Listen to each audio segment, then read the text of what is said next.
ചെമ്പന്നീർ പൂവിൻ്റെ പുത്തൻ പ്രമോ വിശേഷത്തിലേക്ക് ഇവർക്ക് സ്വാഗതം. ഈ പ്രമോ ഇഷ്ടപ്പെടുവാണെങ്കിൽ സബ്സ്ക്രൈബ് ചെയ്യണേ, സപ്പോർട്ട് ചെയ്യണേ. അങ്ങനെ ചന്ദ്രമതി സന്തോഷത്തിൽ ഇങ്ങനെ മതി പറഞ്ഞിരിക്കുകയാണ്. അങ്ങോട്ട് ശ്രുതി വരികയാണ്. ശ്രുതി വന്നിട്ട് പറയാണ്, എന്തൊരു മണ്ടിയാ രേവതി, ആ സ്വർണ്ണാഭരണങ്ങളൊക്കെ ഇട്ടുകൊണ്ട് വന്നപ്പം അവളുടെ ഒരു ഗമ കാണുമായിരുന്നു.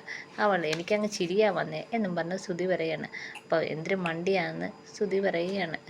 അപ്പം ചന്ദ്രമതി പറയാണ്, അവളുടെ ഭർത്താവും അതിനൊക്കെ വലിയ മണ്ടൻ, അത് ഗോൾഡ് കവറിങ് ആണെന്ന് രണ്ടുപേർക്കും മനസ്സിലായില്ലെന്ന് പറഞ്ഞ് രണ്ടുപേരും കൂടെ അങ്ങ് സന്തോഷിച്ച് ചിരിച്ച് മറിയാണ്. പിന്നെ കാണിക്കുന്നത് നമ്മുടെ ാണെങ്കിൽ കാറി വന്നിറങ്ങിയാണ്.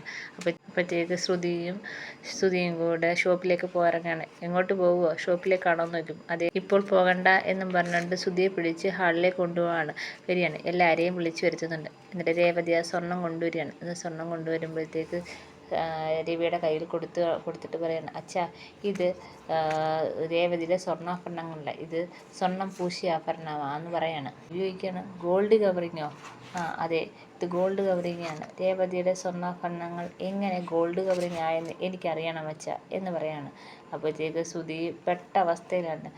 ചന്ദ്രമതി എന്ത് പറയണമെന്നറിയാതെ ഇങ്ങനെ നിൽക്കുകയാണ്. ഇതൊക്കെയാണ് ഇന്നത്തെ പ്രൊമോ കാണിച്ചിരിക്കുന്നത്. എല്ലാവർക്കും ഇഷ്ടപ്പെട്ടെങ്കിൽ സബ്സ്ക്രൈബ് ചെയ്യണേ, സപ്പോർട്ട് ചെയ്യണേ.